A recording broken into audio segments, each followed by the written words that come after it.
Alright, now we're at a topic that is one of the most intimidating topics of all time in critical physics. Well, by of all time, that might actually be an exaggeration, but I'm sure you do get a point. Right, so we're gonna be doing question three. Why did I say question two? Question three, which is vertical projectile, and we're still doing critical physics paper 1 of 2019 question paper. I don't want to be a too much. I know that this is one of the topics that a lot of learners are struggling with, and I'm sure that we'll have to see how we tackle this type of questions that are in vertical projectile motion. I'm gonna need you to pay attention as we're going to go through this paper together, right? So let us get into it.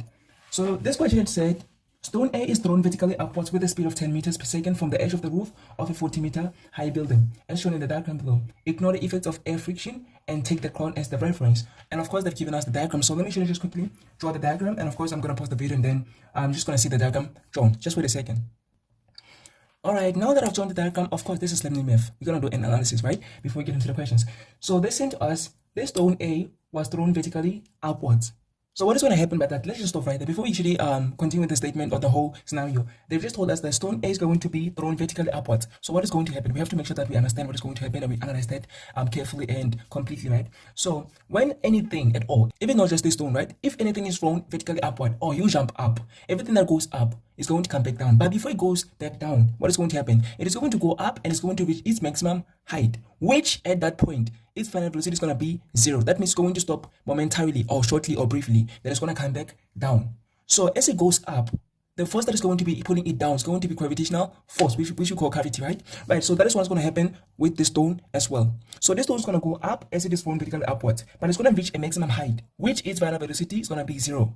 And then it's going to come back down. So when it falls back down, because we can see that it is at the edge, well, we've been told that it is at the edge. It is not going to fall back to the edge of the roof. It is going to fall back down to the ground. So that is what's going to happen. So this stone is going to go up and it's going to reach a maximum velocity, which is final velocity is going to be equal to, it's going to reach a maximum height, not a maximum velocity. It's going to reach a maximum height, which is final velocity is going to be 0, and then it's going to fall back to the ground. So this is what's going to happen to the stone, right? So it's going to fall back to the ground. So we know that its initial velocity, the velocity with which it was thrown up, is 10 meters per second. And then it is going to reach a maximum height, which is final velocity is going to be equal to 0. So let us just focus on the motion when from the moment the ball was actually thrown up and it reached the maximum height. That is going to be the initial motion of the object or of the stone. Then this is going to be the final motion of the stone.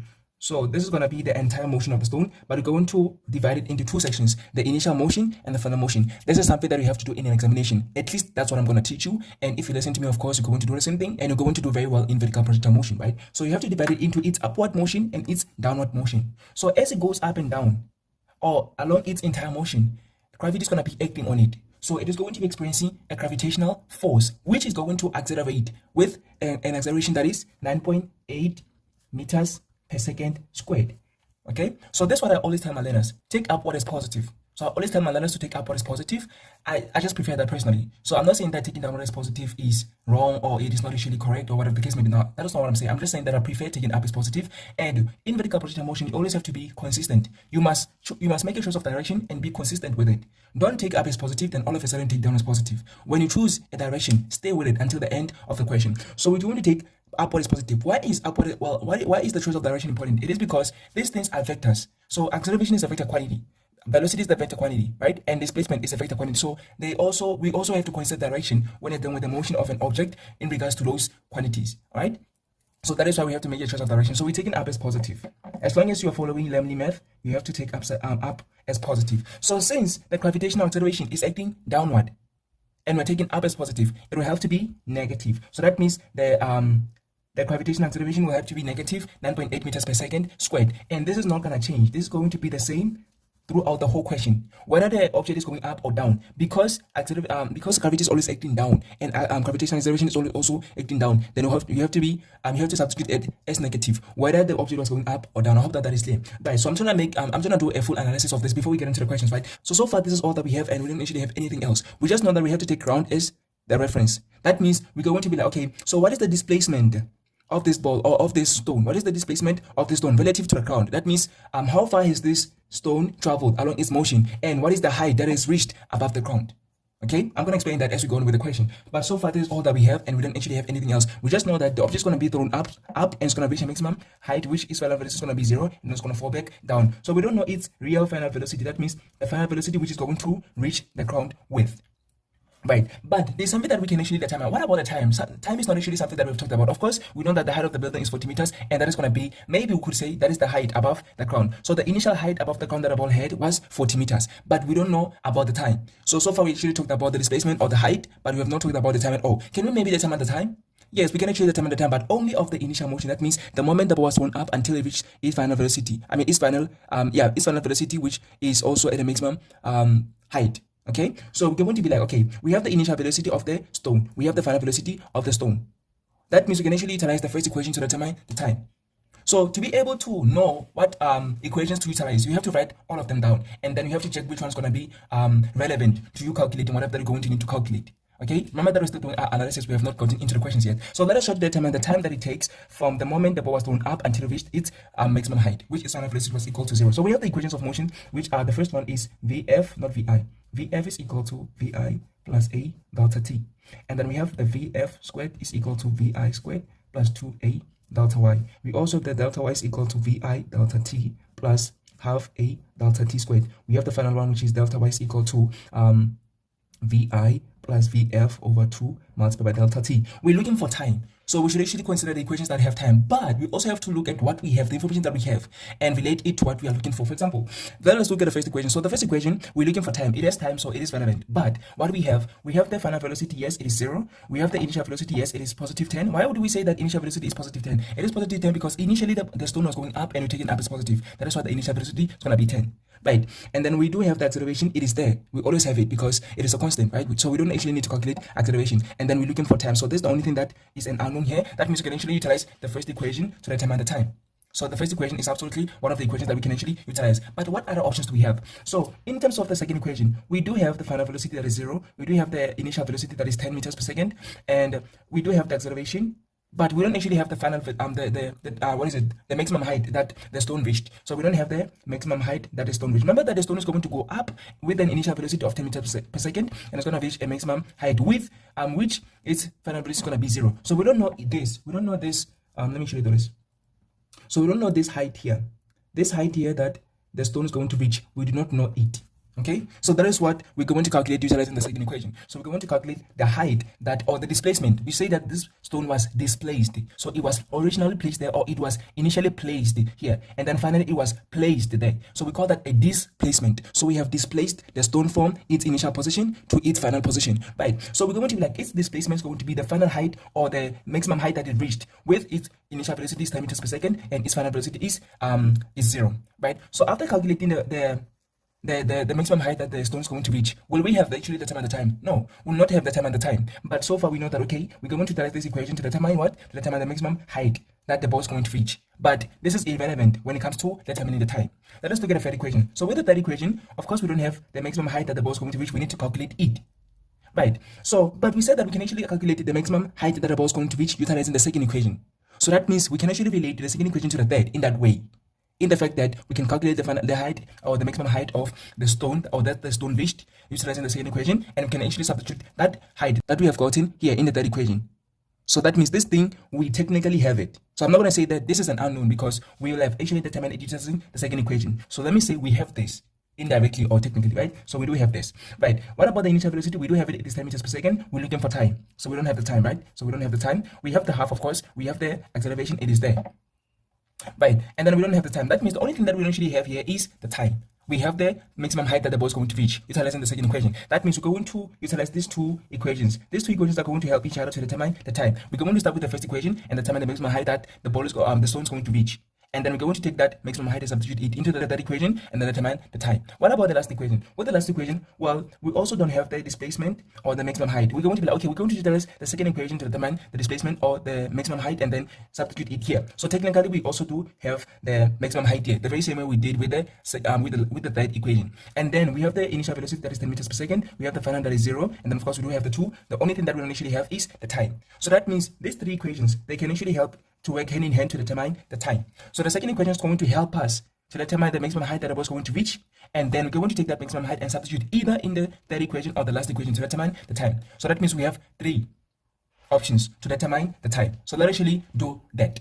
This is before we get into the questions, by the way, right? So we're just doing our analysis, utilizing the information that we have, and then seeing what we can actually calculate with the information that we have. Right. So we're going to test the first equation and determine the time. So we're going to like VF is equal to VI plus A delta T, and then of course we're taking up as positive. When we're in an examination, please do not forget to make a choice of direction or indicate the direction that you're taking as positive. So we're taking up as positive, and in all of my videos, when you have the vertical projectile motion, we're always going to take up as positive. Even my learners know that I always take up as positive. I'm not saying don't take down as positive. You're welcome to do that, but I just prefer taking up as positive. It makes things easier for me because most of the times in these questions, the object's gonna initially be projected vertically upwards. So if you're taking the initial motion as positive, that's gonna make things easier, right? So the final velocity is 0.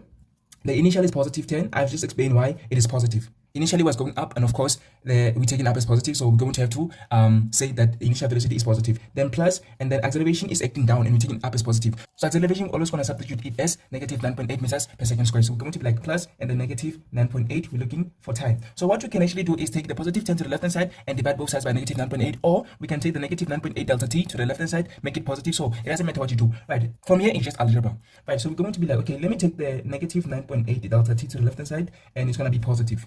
And then on the right hand side, only positive 10 is going to remain. So we're going to divide by positive 9.8, positive 9.8. Therefore, this is going to cancel that, and the time is going to be equal to, then we're going to press this into the calculator, 10 over 9.8. What is that equal to? So after pressing the calculator, I get it to be equal to 1.02 seconds. So that means that it takes the stone 1.02 seconds to reach its maximum height, which is finally going to be equal to 0. That means to cover that displacement, or to cover that distance, it took 1.02 seconds. This is us calculating the time within the first equation. Now let us utilize the second and the third, or the second and the last, to determine the time. So we're going to start with the second equation. So to determine, we're going to first determine the maximum height. So we're going to like VF squared is equal to VI squared plus 2A delta Y. Do not forget to indicate your direction that you're taking as positive. Final velocity is 0 squared, which is just 0, which is equal to the initial velocity is positive 10, so 10 squared plus 2 into acceleration is always going to be negative 9.8 meters per second squared. I've explained why, negative 9.8, and then the maximum height. Right, so what you're going to do, what we can do is from here, it's just algebra, by the way. So we can actually take the 10 squared, which is 100, to the left hand side, which is going to make it negative 100, and divide both sides by whatever 2 multiplied negative 9.8 is. Or we can actually take the 2 multiplied negative 9.8 delta y to the left hand side, making it positive, and then dividing both sides by that, right? So what I'm going to do now is, let me take the 100 to the left hand side. It's going to make it negative. So we have 10 squared, which is 100. So taking 8 to the left hand side makes it negative. And then 2 multiplied negative 9.8 is negative 19.6. Then we have delta y. So what you're going to do, because we're looking for the maximum height, we're going to divide both sides by negative 19.6, negative 19.6. Therefore, delta y, which is the maximum height, is going to be equal to, and then we're going to press this whole thing to the calculator. Of course, it's going to be positive. Why is it going to be positive? It is going to be positive because it was initially going up. Remember that we have substituted the initial velocity as positive. So we're going to be like, okay, to cover this distance, the stone was going up. This is something that I have to explain.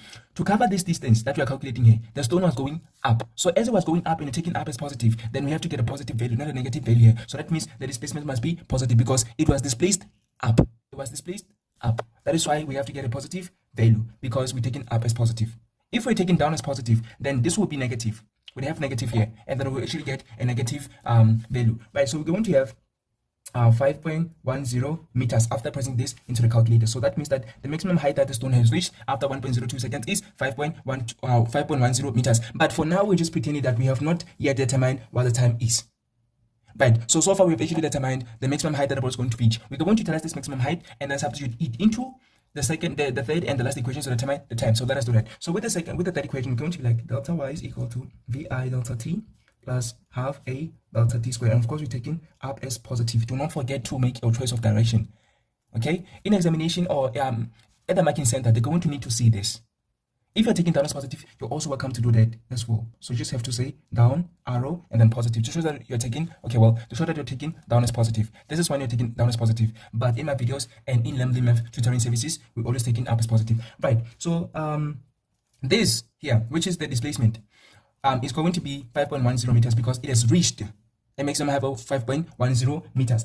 So from here, we're just going to substitute, and we're going to be like 5.10 meters is equal to, then initial velocity was 10 meters, and of course they are both positive. Why are both the displacement and the initial velocity positive? Because to cover that maximum height of 5.10 meters, the stone was going up. That is why we have to indicate it as positive. It was going up to cover that 5.10 meters. That is why it has to be negative. And the initial velocity is positive because it was going up initially, right? And then we're looking for time, so we're going to be like delta t, then plus half. Acceleration is there, that is negative 9.8 because we're taking up as positive and it was going down. Acceleration is always acting down. Then we have delta t squared. From here, we just solve for t, right? So since we have the t squared, then this is going to be a quadratic equation. Then we're just going to utilize the quadratic equation to determine the t. But I needed to be aware that this 5.10 meters, it is converted. So if you substitute it as converted here, the value of t might actually be slightly different. It is not going to be the same as 1.02 seconds, because if we actually keep it as, if it didn't actually convert initially, that means we wrote it as 5.10 and the other decimal numbers, then of course will be accurate. But because we've actually converted into 5.10, then the answer for the time that we're going to calculate here might slightly be different, you know, so it's going to be affected, right? So I needed to be aware of that. So we're going to say, okay, we have 5.10 is equal to 10 delta t, then half multiplied negative 9.8 is negative 4.9 down delta t squared. So what I'm going to do is, I want to make sure that the coefficient of t squared or delta t squared is positive. So what I'm going to do is take a negative 4.9 delta t squared to the left hand side, making it positive. So we're going to have 4.9 delta t squared, then positive 10t to the left hand side makes it negative. So negative 10 delta t, then plus 5.10 is equal to 0. So this is the quadratic expression, and this is the quadratic equation in full, right? So we're going to be like, okay, here a is equal to 4.9, and here b is equal to negative 10, and c is equal to positive 5.10. People who can actually not see this, the learners who cannot actually see this, let us let x be delta t. If we let x to be delta t, this is what we have. We have 4.9x. We have 4.9x squared, then minus 10x plus 5.10 is equal to. I know that this looks more familiar and convenient for you than the delta t, but that's basically what we have. So from here, we're just going to substitute. We're going to just apply the quadratic formula and then substitute and then determine the t, right? So let us usually apply the quadratic formula. I don't usually have enough space. Let me actually shift a little bit to the left. Please keep this information in mind. So we're going to be like delta t, which is x, is equal to negative b plus or minus the square root of b squared minus 4ac, then all of this divided by 2a. So we're just going to substitute. So we're going to have negative b. So we're going to have negative, then negative 10 because b is negative 10. Then plus or minus the square root of, oh my god, I don't actually have enough space. Let me actually go to the next page to calculate this time. Remember that we're still doing analysis. We have not yet got into the questions. We're trying to calculate the time that it takes from the moment that the ball was thrown upward until it reaches the maximum height. Initially, we have actually calculated utilizing the first equation. What we are now doing is calculating the time utilizing the second equation and the third equation, and also utilizing the second equation and the last equation to see if we're going to get the same answer. We must actually get the same answer. So please allow me to go to the next page to calculate the time, and then we're going to get into the questions if this is going to be our full analysis. Please be patient.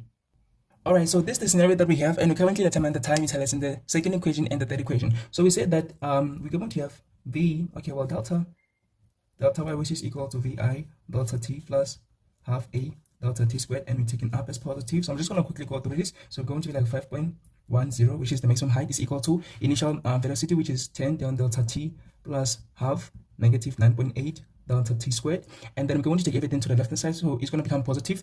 Well, not really everything, but we're going to have half multiplied negative 9.8, that's negative 4.9. So we're going to take it to the left hand side, make it positive. So we're going to have 4.9 delta t squared minus 10 delta t, because we're going to take it to the left hand side, make it negative, and then we're going to have plus 5.10, which is equal to 0. Now that we have this, we're going to be like, okay, delta t is equal to b squared, b negative b plus or, why am I forgetting the quadratic equation, plus or minus negative b plus or minus the square root of b squared minus 4ac, then all of this divided by 2a. So time is going to be equal to negative. So we said that a is equal to 4.9, then b is equal to negative 10, and c is equal to 5.10. So wherever we see b, we're going to substitute negative 10. So we're going to have negative into negative 10, then plus or minus the square root of negative 10, then squared minus 4 into a, which is 4.9, and then c, which is 5.10, then all of this under the square root, then divided by 2a, which is 2 into a is 4.9, and then we're going to press the calculator and determine the t.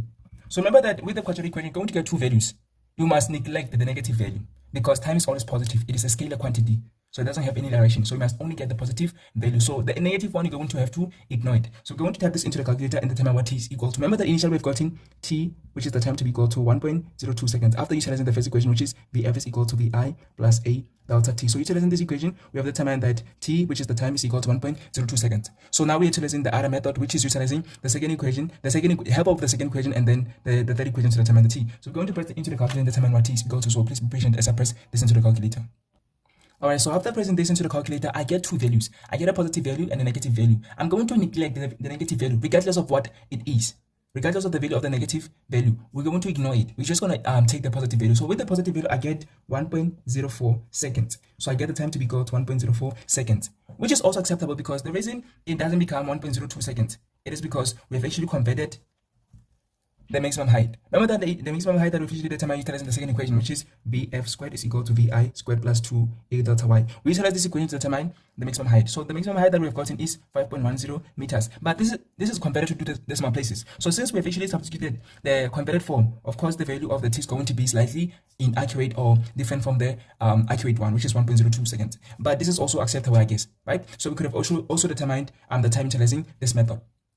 So I hope that was on the same page. That means that it takes the stone 1.02 seconds, or around like between 1.02 seconds and 1.04 seconds to move from where it was at the edge on top of the building, at the edge of the building to its maximum height, where its final velocity was equal to 0. So we could have also determined the time utilizing the second equation and the last equation. So since we have actually determined the maximum height utilizing the second equation, and we have gotten it to be 5.10 meters, we can actually utilize the last equation to determine the time as well. I'm just giving options that we have, right? So we can actually utilize, okay, according to the second equation, we've gotten that the maximum height is 5.10 meters. So we can actually say delta y is equal to VI plus VF over 2 multiplied by delta t.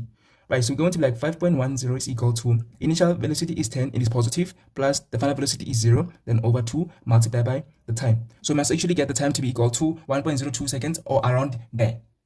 So regardless of the method that you utilize or the equation that you utilize, you must get the same answer. If not, there is somewhere in your calculations where you've actually made mistakes. So what you're going to do is 10 plus 0 is 10, and then divided by 2 is 5. So we're going to divide both sides by 5. So divide both sides by 5. So we're going to get delta t, which is the time, equal to 5.10 divided by 5. So we're going to press this into the calculator and determine what it is equal to. So please be patient.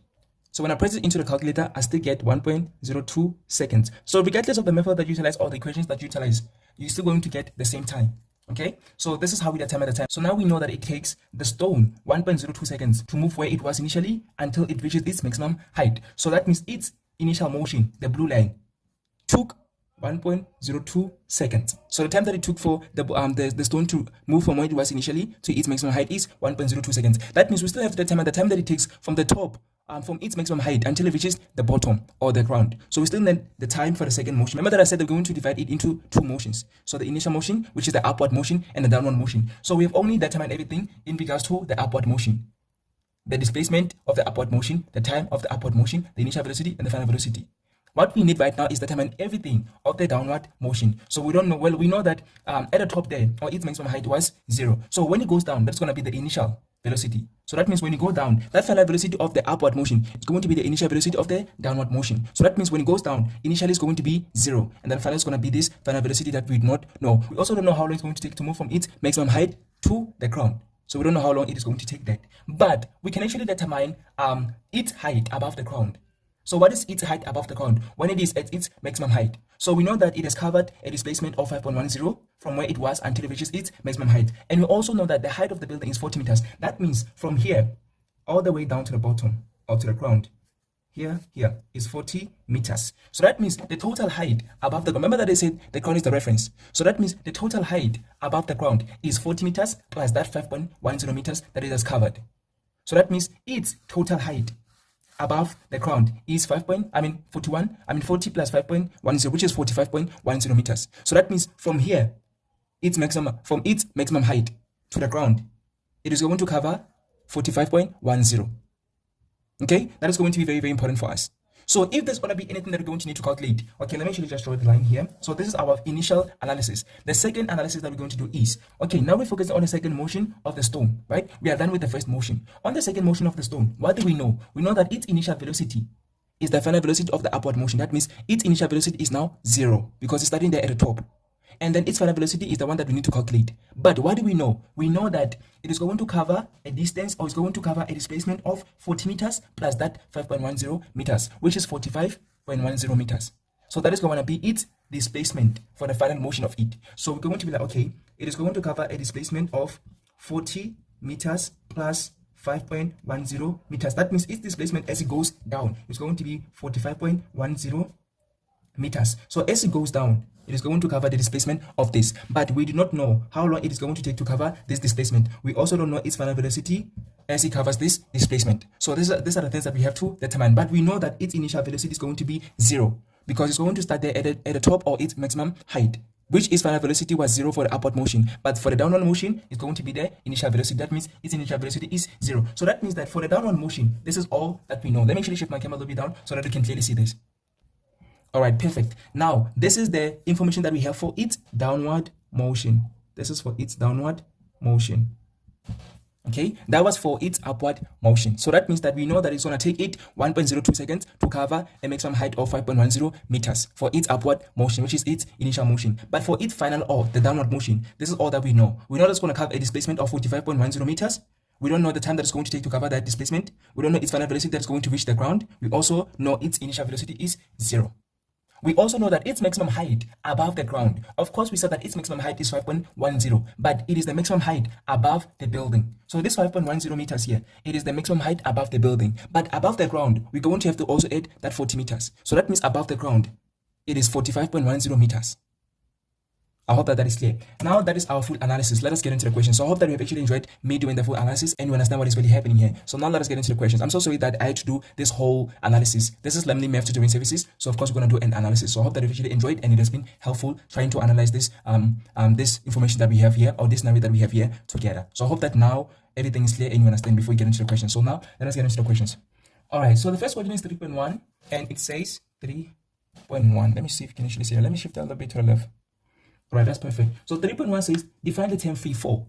So all of the definitions, I'm not going to spend too much time putting emphasis on the definitions because they're there in exam guidelines. So if you need them, just go and refer to the exam guideline. I'm just going to write what the definitions are. So free fall is the motion of any object under the influence of the gravitational force only. Of course, in real life, it is not only going to be the gravity that is going to be acting on you as you move up or down, right? It is also going to be a lot of different forces. You know, so like one of them is going to be air resistance. But remember what they said. They said to us, ignore the effects of air friction. So the fact that they said we should ignore the effects of other forces or air friction in particular, then that means only gravity is going to be acting on you. That is why they said to us define free fall. So free fall in definition is, free fall is a motion of an object or body under the influence. I even recall the song by Chris Brown, Under the Influence.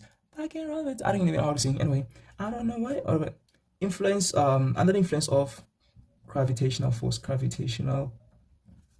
only. So that's what we call free fall. So you are free falling if maybe you have, let us say that you have a parachute and then it fails. Your parachute fails. So the parachute helps with the air resistance. So as you fall down and your parachute is on, you're going to experience air resistance. So there's going to be an upward airflow that is going to cause you to slow down. So that is how we're going to arrive safely on Earth. But if your parachute fails, let us say for example it fails. I'm not usually wishing this on anybody at all. So that is a disclaimer, right? So when you, let us say that for example your parachute has failed and you're going to fall down. So as you fall down, we're going to refer to that motion as free fall because the only force that you're going to be experiencing that is going to be pulling you down is gravity. So I hope that free fall definition is clear. Right, now let us go to the second question, which is 3.2. 3.2 says, calculate the maximum height above the ground reached by stone A. Fortunately enough, because we have done our full analysis, we have determined already the maximum height above the ground reached by stone A. We said that the maximum height reached by stone A is 5.10 meters, but that was above the building. They wanted the height above the ground. So 5.10 was the maximum height of the stone above the building, but the maximum height above the ground is going to be 5.10 plus the 40 meters. That means the height of the building. So that means we're going to be like the maximum, because we've already done the calculation. I'm not going to do the calculation again. That is why it is important for you to do an analysis, because you're going to have already answered certain questions. So maximum height above ground is simply equal to 40 meters plus 5.10 meters. If you don't remember how we got 5.10 meters, you're going to need to do a playback on this video. I have clearly explained how we got the 5.10 meters because we utilized the equation VF squared is equal to VI squared plus 2A delta Y. That's how we determined it. We said that final velocity was 0, initial was 10, acceleration was negative 9.8. You can also do it again to determine then the maximum velocity and maximum height of the stone above the building. So we're going to be like it is equal to 45.10 meters. So this is the height, the maximum height above the ground of the stone. So I hope that this is clear. Now let us go to the 3.3 question, but I'm going to answer that in the next page. Just wait a second. All right, 3.3. So 3.3 says, write down the magnitude and the direction of the acceleration of stone A at this maximum height. Okay, so at this maximum height, what was the acceleration and what was its direction? So the magnitude of the acceleration is going to be equal to, it is always, by the way, it is always equal to negative 9.8 meters per second squared. But because this is because we're taking up as positive, but let us ignore the negative and just instead of negative say the direction. So it is 9.8 meters per second squared, its magnitude. But what is its direction? Because gravitational acceleration is due to gravity and gravity is acting down, therefore we're going to say downward. So the magnitude of acceleration is 9.8 meters per second squared, its direction is downward. Right, so let us go to the last question, which I know that this is the most intimidating question. Right, so I'm going to need to pay attention. They're saying to us in 3.4, stone A is dropped from rest, from the edge of the building, X seconds after stone A was thrown upwards. Stone A passes stone B when the two stones are 29.74 meters above the ground. Then calculate the value of X, 6 marks. So we're going to need to do a thorough analysis on this question specifically, right? So we're going to need to take note of every little thing that I've actually given us here. So first of all, they say that stone B is dropped from rest. So that means its initial velocity is 0. So let us assume that the stone B is here. So when stone A is going to be thrown upward, but X seconds after stone A was thrown upward, stone B is going to be dropped. So let us assume that stone A is somewhere here. Same height above the ground, that means 40 meters. So stone A is going to be dropped. So this is going to be its motion. So stone B's motion is going to be like this. And it's going to fall to the ground. Alright? So this is going to be the motion of stone B. And of course, we don't know its final velocity. But you know that its initial velocity is 0. Why? The keyword dropped. And I also said from rest. So it is clear that its initial velocity is 0 or was 0. So this is going to be the motion of stone B. Okay, this is stone A and this is stone B. So stone B, throughout its motion, is going to cover a displacement of 40 meters. It's going to fall from the top of the building to the ground. So that means its displacement is going to be 40 meters. So let us write information of stone A and stone B and compare their motions. So for stone A versus stone B. So for stone A, okay, well, I don't even know if we're going to need to consider the total motion or the full motion of stone A or just the downward motion. Let me think.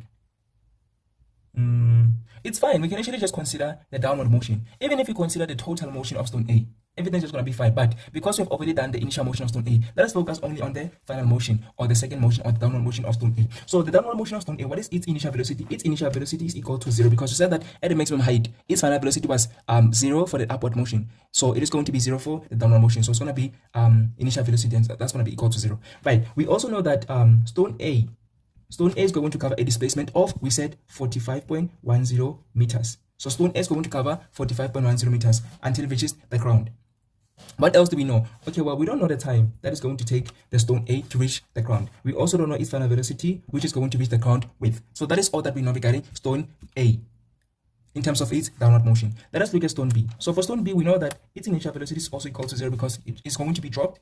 And we don't know, okay, well, we know that its displacement is going to be 40 meters, and it is going down. Okay, well, because they were both going down in the final motion, we're going to have to say negative displacement, because we're taking up as positive. So displacement has to be negative because they were finally going down. What about the time? We don't know the time that stone A is going to reach the ground. We also don't know the final velocity of stone B. So let me say VF of A and then VF of B. So we don't know both of them. Right. This is also the time of A and this is the time of B. But remember what they said. They said stone B is dropped from rest X seconds after. So since stone B is dropped X seconds after, stone A is going to cover this distance. It's going to cover this distance, taking this amount of time. But stone B is going to cover that distance. Therefore, we're going to be like the time of stone A. The time of stone A minus X. Because if stone A is going to take 10 seconds to cover this, stone B will have to take 8 seconds. That means less time because it was thrown later. But what did they say? They said stone A passes stone B when the two stones are 29.74 meters above the ground. Right. So let us go above the ground. Let us say this is the ground. Then we're going to go up like that. So let us assume that here, this height here, let us assume that this height here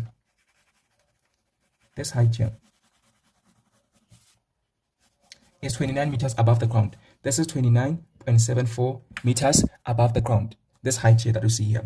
So that means this distance here, this distance is 29.74 meters. This distance that you see here. Of course, you know that the total distance or the height of the building is 40 meters, but the distance here above the ground is 29.74 meters, right? So what they say is stone A, which is this one, stone A passed stone B when they are both. So stone A passes stone B when they are both at 29.74 meters above the ground. So that means the motion of stone B that we're going to consider is from its initial position until it reaches this height above the ground, right? So when it reaches 29.74 meters above the ground, that's when stone A passed it. So we only want to consider the two motions. What are the motions? We only want to consider this motion of stone A. We only want to consider this motion of stone A here, this motion only. And we're only going to consider this motion of stone B, this motion. So those are the only motions that we're going to consider of stone A and stone B respectively. So this other motion, we're not going to consider it at all. But since they said when they reached 29.74 meters, we want to know how much had they covered before they reached 29.74 meters. So since stone B started at 40 meters above, but stone A started at 45.1 meters above, they're going to have covered different displacements. So this is going to be the displacement that stone B has covered. So this is going to be the displacement that stone B has covered. And this, let me do this. Let me extend that and then extend this. So this is going to be the displacement that stone A has covered. So that means stone A will have covered this displacement and stone B will have covered this displacement. So stone B started here and ended here. Well, not really ended here, but this is the position that we're going to have to consider because this is where they had the same height above the ground, right? So this is the displacement that stone B had covered, and this is the displacement that stone A had covered, right? So we're going to be like, okay, so the distance that stone A had covered, what is it equal to? Remember that initially stone A, for the downward motion of stone A, not the upward, we have cancelled the upward motion of stone A, just for the downward. We know that the stone A was at 45.10 meters above the ground, right? So we're going to calculate the distance or the displacement that stone A had covered. So we're going to be like, okay, so initially stone A was at 45.10 meters, right? So it was at 45.10 meters. Finally, it was at 29.74 meters. So how much has it covered? It has covered 45.10 meters, which is the total height. Remember that the total height that stone A was at was 45.10 meters. So when it reaches 29.74 meters above the ground, how much had it covered? So that means we're going to cancel this. So remember that this is the total height of the stone A above the ground. So to determine how much it had covered, we're going to have to cancel this one so that we can only be left with this one. So we're going to like the total, which is 45.10 minus 29.74. I hope that is clear. So we're going to minus the 2. So how do we do that? I don't want to press the calculator. So we're going to have like 26, right? So we're going to have 26 meters point. So we have 44, which is going to be 15. So we're going to say this is 15.26 meters. Is that true? So let me see. 29.74, 15.26, 74, 74, and then 15.26. We're going to have 0, and then it's going to be 9, 10, and then it's going to be 14, then 15, and then it's going to be 4. We also need 1 here. So that means this has to be 3, I guess. This has to be 3, right? So that's going to be 15.36. Or maybe let me just press the calculator and not make a hero out of myself. All right, so yeah, after pressing the calculator, I can confirm that this is the displacement that stone A had covered. So now we have the displacement of stone A. So that means that stone A had covered a displacement of 15.36 meters. But where was it going? It was going down to cover that 15.36 meters. So we're going to need to say negative 15.36 meters. What about stone B? Remember that stone B initially was at 40 meters above the ground. So we're going to that 40 meters above the ground minus 29.74 meters. So this is the total height that stone B was initially at. Then it had covered a certain amount of distance. But we know that it's going to be 29.74 meters above the ground. That means if we cancel this one, this is the total, right? So this is the total height of stone B. If we cancel this 29.74, that is going to be the distance that stone A had covered. So we're going to say 40 minus 29.74, which is going to be equal to, I think, 10.26. So it's going to be 10.26, if I'm not mistaken. So that's going to be 26. That's going to be like, yeah, it's going to be 10.26 meters. So that means that the displacement of stone B is going to be 10.26 meters. But remember that it was going down to cover that displacement. So since it was going down, we're going to have to say negative. Although this is a little bit messy, but now you understand what is going to happen. So let us write that down neatly. All right, so we're going to be like the displacement that stone A had covered when it was going down until it reached the maximum a height of 29.74 meters is negative 15.36 meters. Why negative? It was going down. And then of B, we know that of B is equal to negative 10.26 meters. Why negative? Because it was going down. Now that we know the displacement of both A and B, that they had covered to reach a maximum height of 29.74 meters above the ground, we can actually calculate x. How? Remember what they said? They said that stone B was dropped x seconds after.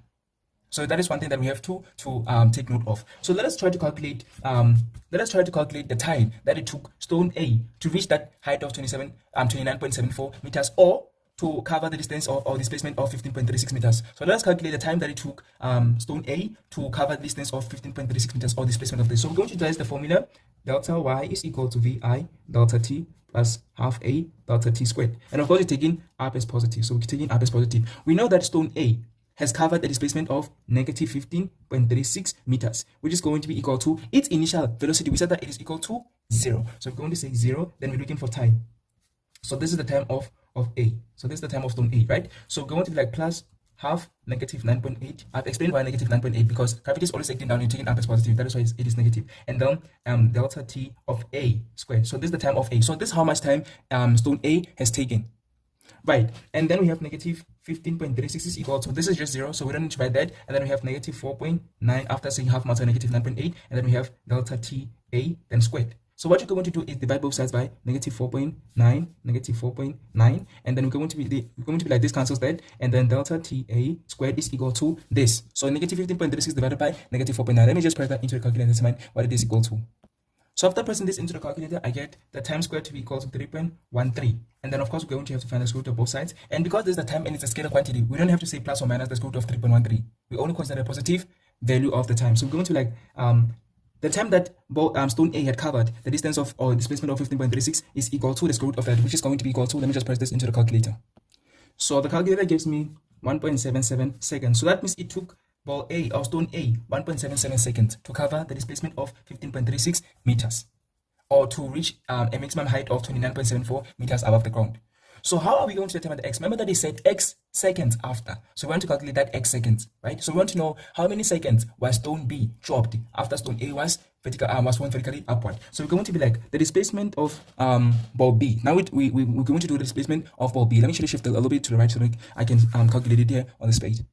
Alright, so we're going to be like displacement of B is equal to bi delta t plus half a delta t squared. And of course, we're taking up as positive. So displacement of B is negative 10.26, which is equal to velocity of, initial velocity of B is 0, then delta t. Remember that, okay, if we speak in terms of the time that A took, we're going to be like, okay, the time that A took is delta TA. But the amount of time that B took is going to be the total amount of A minus X. So we're going to like minus X. By the way, when it is after, you say minus. Okay? When it is after, you say minus. But when they say earlier, you say plus. So earlier is plus. Earlier or before. So before or earlier, you add the time. But later or after, you minus or subtract the time. Okay? So because they said after, for example, let us say that you have to let us say that, for example, a meeting starts at 7:30 in the morning. If you arrive 15 minutes later or 15 minutes after the meeting has started, how much or how long are you going to spend in the meeting? Let us say that, for example, the meeting starts at 7:30 and it ends at 8. That means the duration of the meeting is 30 minutes. So if you're going to arrive 15 minutes after the meeting has started, how long are you going to spend in that meeting? What is the duration that you're going to be in that meeting for? It is going to be 30 minutes, which is the total, minus the amount of time that you have arrived after the meeting has started. That means it's going to be like, you're going to spend 15 minutes. But how do we get the 15 minutes? We're going to be like 30 minutes, which is the total, minus 15 minutes. 15 minutes is how much did you arrive after the meeting has started. So how long did you arrive after the, no, how much? How long did you arrive after the meeting started? You arrived 15 minutes after the meeting started. So the meeting took 30 minutes and you arrived 15 minutes late or 15 minutes after. That is why we say minus 15. So that means you only spent 15 minutes in the meeting. So if you understand that principle right there, you have to understand this one as well. So it took stone A 1.77 seconds to cover that distance, right? Or to reach 29.74 meters above the ground. So how long did it take stone B? It took stone B the total of A minus the number of seconds that stone B was thrown or was dropped after stone A was thrown, right? So we're going to say minus X seconds. So we're going to like this, and then, okay, well, we have negative 10.26 is equal, because I don't have enough space right there. So since the initial velocity is 0, the whole thing is going to be 0. We don't actually need to write that. So we're going to like, okay, plus half and then negative 9.8, and then the time of A the time of A, the total time of A minus the number of seconds that stone B was thrown after was dropped after stone A was thrown, then squared. Right. So we go into like negative 10.26 is equal to negative 4.9. We know that stone A took 1.77 seconds. 1.77 seconds, and we don't know what x is, so we're going to be like that squared. And what we're going to do is divide both sides by negative 4.9, negative 4.9. So we're looking for x, and it is the only unknown. I hope that so far you're still following. So we're going to say negative 4.9 is going to cancel negative 4.9, and we're only going to be left with 1.77 minus x, and then squared. What is this equal to? Let me press my calculator. So after the calculator, I get 2.09, and then what we're going to do is find the square root of both sides, square root of this side, right? And then we're going to be like only 1.77 minus x is going to remain on the right hand side, and we're going to have the square root of 2.09 on the left hand side, right? So because we're looking for x, we're going to be like, we're going to take it to the left hand side, it's going to become positive, and then we're going to be like 1.77, which is positive on the right hand side, minus whatever the square root of 2.09 is. And you must not convert this. Please do not convert this. Actually, do not convert this. 2.09, keep it as it is. Okay, keep it as it is, do not convert it. So that means x is going to be equal to, and then we're going to press this into the calculator and determine how many seconds was stone B dropped after stone A was thrown vertically upward. So we're going to press the calculator and determine the value of x.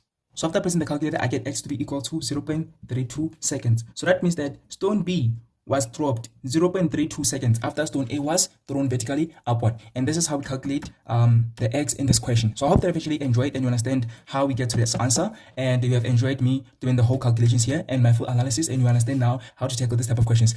The next video is going to be about momentum and impulse, and we're going to do question 4. So I hope that you're going to follow this series until we're done with the whole question paper. So please tune in for the next video. I'm going to see you in the next video. Thank you.